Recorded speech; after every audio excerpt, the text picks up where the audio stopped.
clowns, night terrors, and more clowns. And again with Evan Peters being crazy as a fox. American Horror Story Cult Episode 2 is what's for dinner tonight on Dolly Debauchery's Super Creepy Horror Show.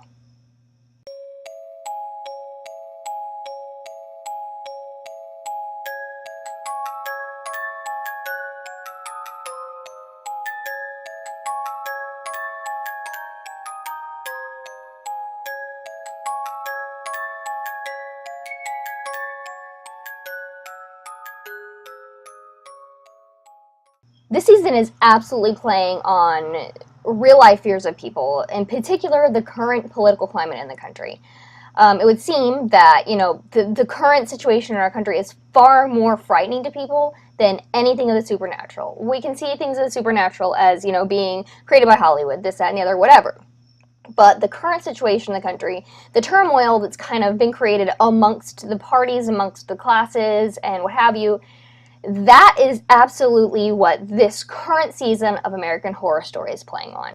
So it would appear that Ivy, Allie, and Oz have some new neighbors. If you remember in the last episode, their neighbors were pretty much massacred by clowns, as far as we know, but then of course there was the whole murder-suicide that is the assumption that that's actually how they died. But I digress. It would appear that the family has some interesting new neighbors. For starters, anybody that's in a hazmat suit filling their garage with industrial-sized barrels in the middle of the afternoon in the suburbs is probably a little unusual. We'll go with unusual.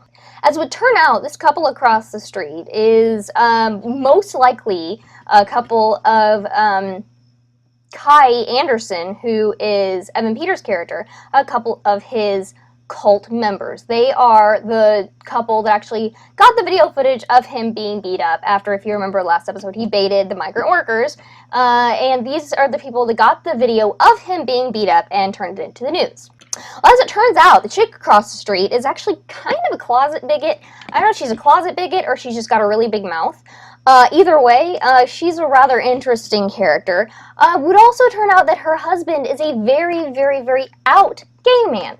They had a pact. If neither one of them was married by the time they were 35, they just decided to marry each other. So that's what happened, and they are now living across the street.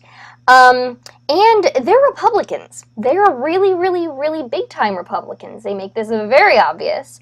Of course, it's made obvious in stereotypical ways because it's sensationalized for television, just like Ivy and Allie's political leanings are sensationalized for television. So that's one thing about this series, or the season rather, of American Horror Story, is nobody is innocent where it comes to political leanings. They pretty much kind of exploit the most stereotypical, I guess, aspects of both political parties, which I think is the right thing to do.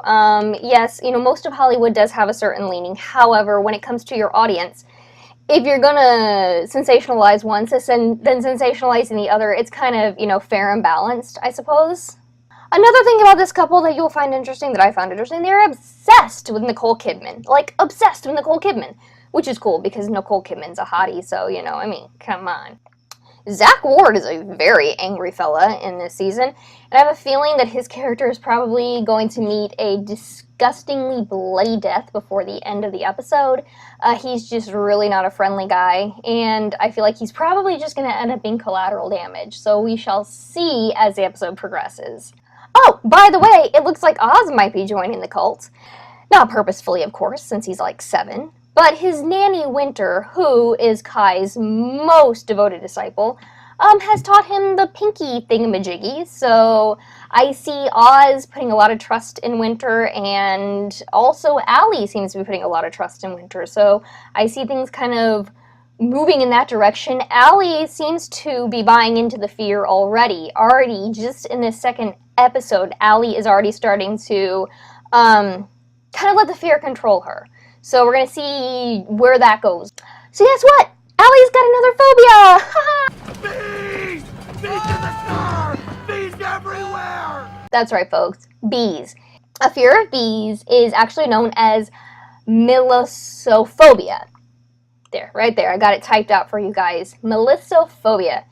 Melissophobia is, Melisso is a translation in Latin for honeybee, so it is essentially a fear of honeybees, but a fear of bees. We know that Allie now is afraid of clowns, she's afraid of holes, she's afraid of bees, and her psychologist feels that she may be developing agoraphobia, again, to who, which is a fear of large crowds. So basically at this point, Allie should probably just be wrapped in bubble wrap and kept in a closet somewhere where she's safe from herself and everybody else. So Kai's running for city council! Oh, who saw that coming? It's most assuredly going to be a tool for his character to use in order to start building his ranks. Because as we know, watching the first episode and moving into this next episode, Kai is all about playing on people's fears and using their fears against them to kind of achieve his goal, which of course seems to be some type of cult leadership. I feel like he's definitely the wizard behind the curtain who is pulling the strings. Of course, I think that's also what the producers want you to think, so who really knows? I mean, you know, honestly, it could really go either way at this point. We're only in the second episode, so we really don't know. And American Horror Story is pretty notorious for unexpected twists and turns, so I guess we'll see. By the way, I was right about Zach Ward. He didn't even make it 20 minutes. Allie found him. It was bloody. It was disgusting. It was bad. There was a lot of blood. Really not a fun way to end. I called it. I really feel like this season is definitely going to be more about the reality of fear as opposed to the supernatural aspects of fear. It's, you know, they're touching on all these phobias, triggers, different types of things that, people's vulnerabilities. Real, honest-to-God, humanistic vulnerability, as opposed to vampires and zombies and all the other interesting things that the show has had throughout. This season is really playing on realistic fears, as far as we can tell. Even the clowns, you know, are they real or are they honestly a figment of the imagination of a woman whose cheese is done falling off the cracker and a little boy who has night terrors? Who is he biologically her son? If he is biologically her son, is it just a genetic trait that their minds work overtime? As much as the fears are being exaggerated because it is a TV show, so of course sensationalism, you know, that's how they keep the audience coming back. So of course the fears are going to be exaggerated. But at the end of the day, a lot of people, when Trump won the presidency, let's be honest, we all saw the newscast. We all saw people breaking down. And not even that, but just political climate in general, the world as it is. This week is the 16th anniversary of 9/11. On Monday, it was the 16th anniversary of 9/11, which was a day that really, if people weren't scared before, they became scared after. I know, you know, personally, I started my transition into trying to join the military. I was not able to get into the military. I tried for 3 years. However, I did end up marrying somebody in the military, so, you know, I've kind of gotten to travel the world, but I digress. The things that are happening in the world right now, this season of American Horror Story, I do feel that it's probably the most real in terms of playing on people's honest fears, honest things that really affect people every single day. Mental health issues. It's just, this season's definitely all about the reality of fear. And then there are all those goddamn clowns. The second episode ends with a massive blackout and an ice cream truck full of homicidal clowns that may or may not be real. The season's already proving to be a torrential mindfuck, so buckle up, because I have a feeling that things are about to go from bad to way worse. For next week's episode, Jolly Debauchery, American Horror Story, Occult Edition, I will actually be filming my live reactions to the episode and then just posting the highlights as well as highlights from the episode. So don't forget to tune in. And as always, thank you guys for watching, because if it weren't for you, I would just be talking to my computer.